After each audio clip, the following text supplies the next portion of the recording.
Thank you, Dorothy. Thank you, Karen.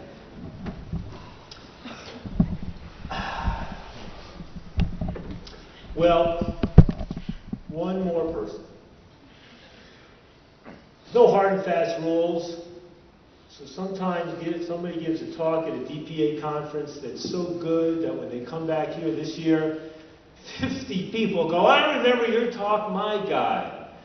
Well, there was somebody who gave a talk last year, 2 years ago, that just really resonated. And I want to bring him up to give us just a slightly longer talk. I said, you got 10 minutes.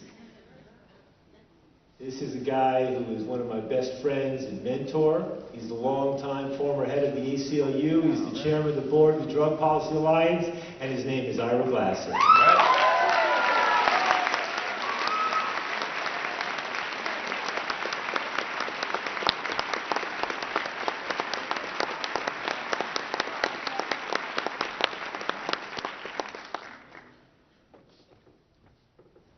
Well, if anybody needed to know what we were fighting for, that last presentation was it, right? We're about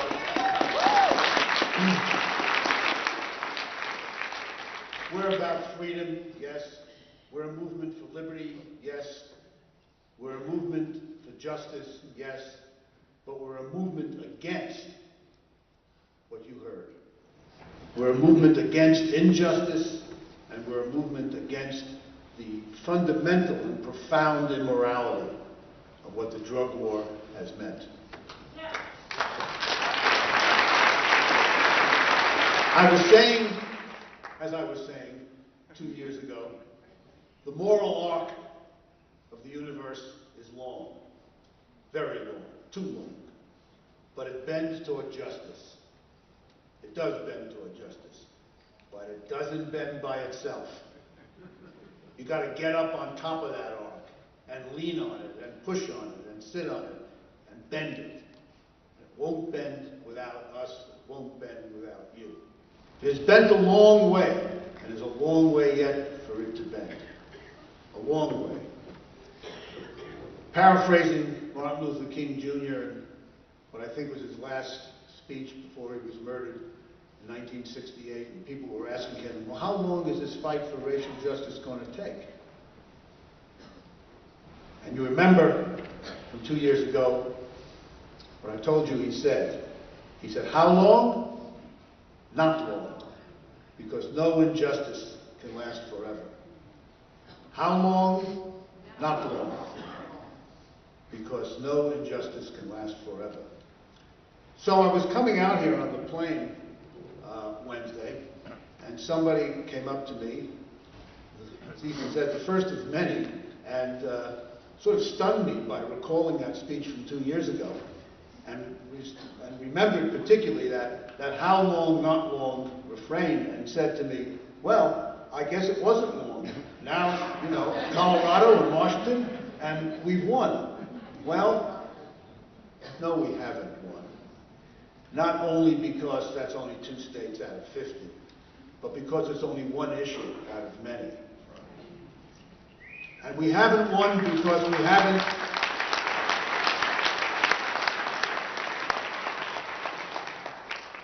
won because we haven't even consolidated the victories in Colorado and Washington. You know, the fundamental principle of all social justice movements is that no victory ever stays won. You always think, wow, we really won this, and then you forget. You underestimate your adversaries. You underestimate the powers that are aligned against you. You don't remember that they're as smart and as tough and more resourceful than we are, and they fight back. And if you don't protect the victory you won, it unravels. So that is the first step ahead. And then, of course, you have to extend those victories to all the other places that don't yet have them. And then you have to move on to all the other issues, because marijuana legalization ain't enough.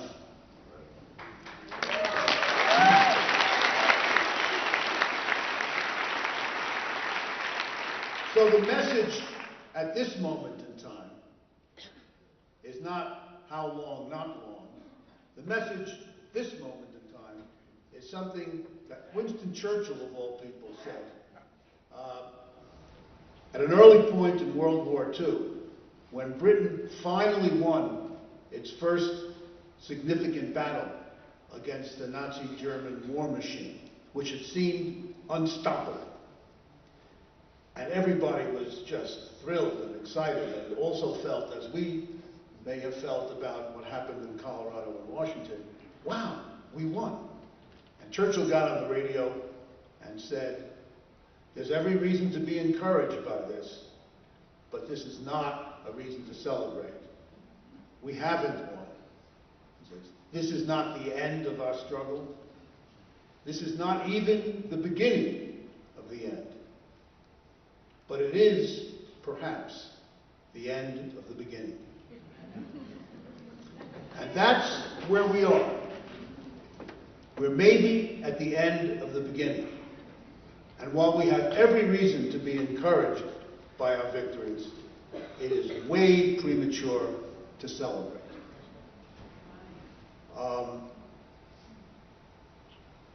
This has been true of all social justice movements. You know, as many of you know, I'm a little bit of a baseball nut, and my paradigmatic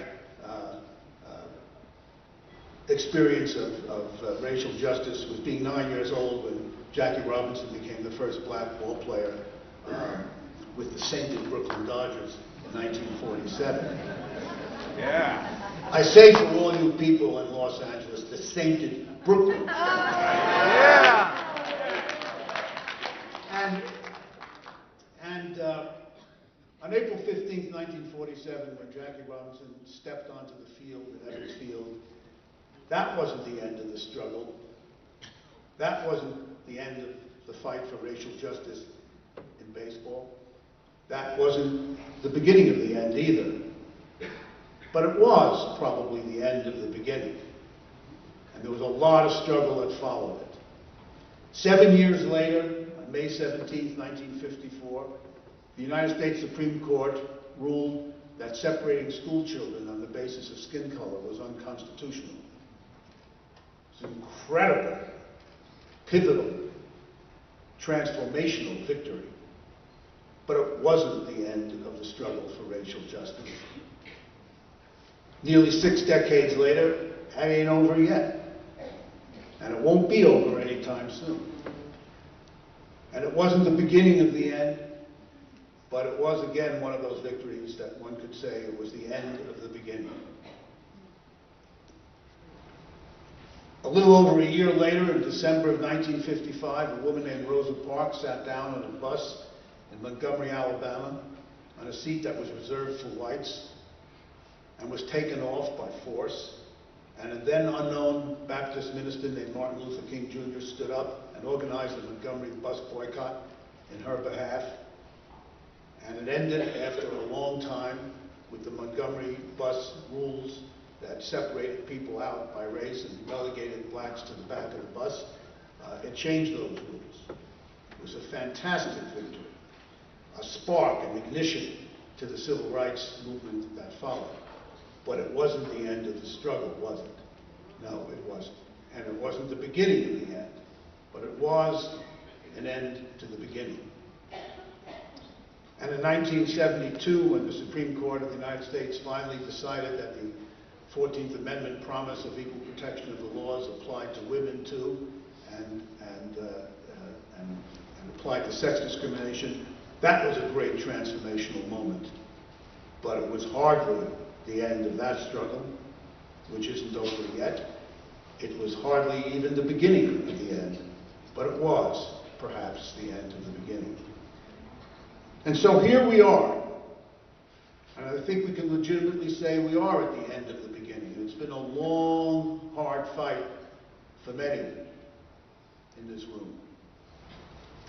I often say, you know, it's not, the fight for social justice is not a sprint, it's a marathon, but it's not even just a marathon. It's a marathon relay race. And it never ends.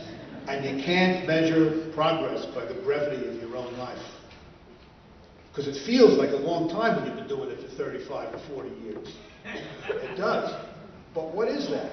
When what you're fighting against has been in place and institutionalized and cemented into the body of the country for hundreds of years. You can't turn that over in 30 or 40 years. It feels like it's long, but you're only running one leg of that race. So what you do, what we all do, that's why it thrills me to see all of you here, you run that race as hard and as long and as fast and as strategically as you can, and you keep running, and you fall down, that's not a sin. It's a sin not to get back up. And you get back up and you keep running, and then at some point you hand the baton over, and other people keep running. And maybe you see the end of the race, and maybe you don't see the end of the race. But the race goes on. And I've been running this race a long time. I ain't tired yet. Are you tired? No. And we're on a train now, is the way I think of it. We're on a train of drug policy justice. We're on a train. The train has left the station now, and it ain't turning back. We're on that train, and the train is unstoppable, I think. And that doesn't mean that we're not going to suffer defeats, and that doesn't mean that there aren't going to be obstacles on the tracks, and that doesn't mean that we aren't going to get our head handed to us on this issue or that issue along the way, but the train is now unstoppable. And that's not because we won marijuana reform in Colorado and Washington. I'll tell you why the train is unstoppable. The train is unstoppable because we're all on it.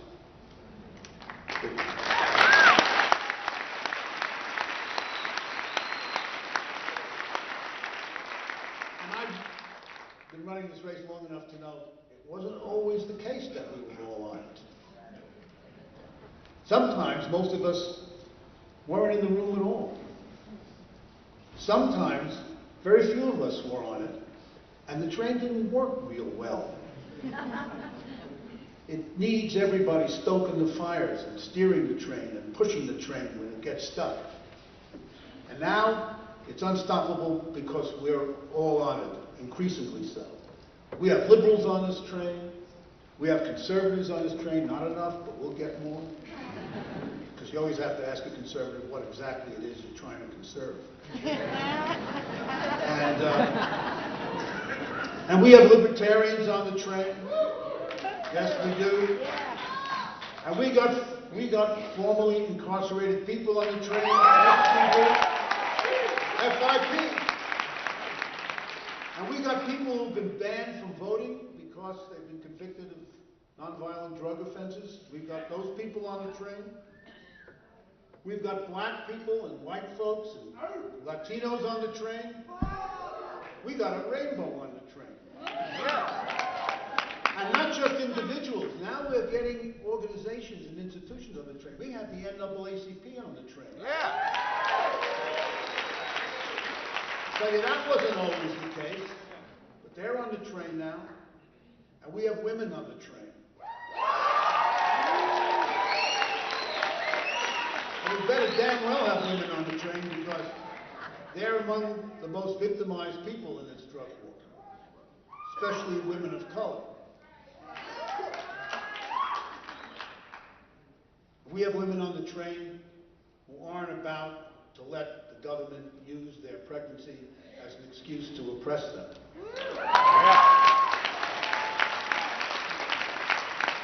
And we have students on the train. You know, a lot of social justice movements.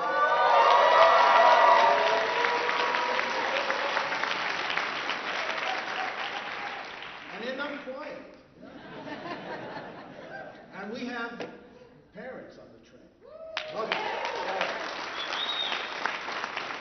Yep. We have harm reductionists on the train. And recovery people. And heroin-assisted treatment folks on the train. And we have AIDS activists on the train. There's a lot of cars in this train, and the people aren't separated. We don't have, you know, these folks in one car and these folks in another car. There's no doors on this car. And all of these folks on the train are not passengers. They're all running the train. They're all steering the train. They're all pushing the train. And they're all loud. They make more engine noise than the train engine does. And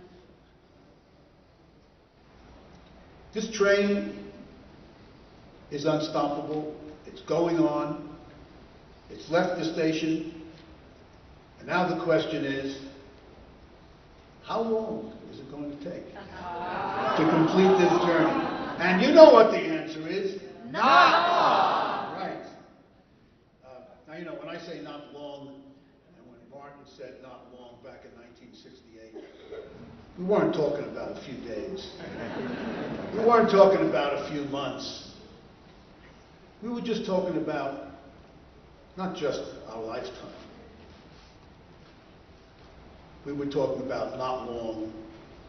You know, when the Bible says that God created the earth in 7 days, the catch is, what was a day exactly? And so, you know, we're moving along. We've already made a couple of big victory stops, right? This train has already had victory stops here in Colorado and in Washington. And that's only 2 states out of 50. So how long is it going to take to finish that journey? How long? Not long. Because the train of justice is rolling now. And we have another victory stop scheduled in Uruguay.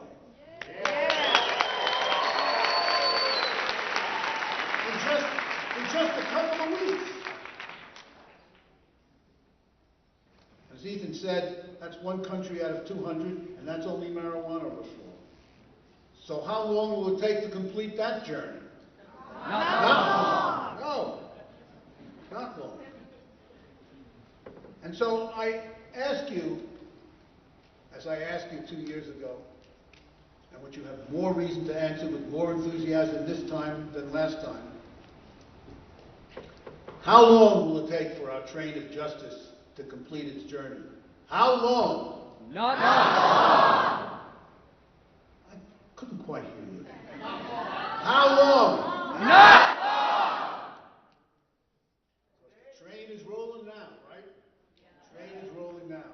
How long? Not long. How long? Not long. We are on that train, and the train is headed home, and I welcome you to the end of our beginning.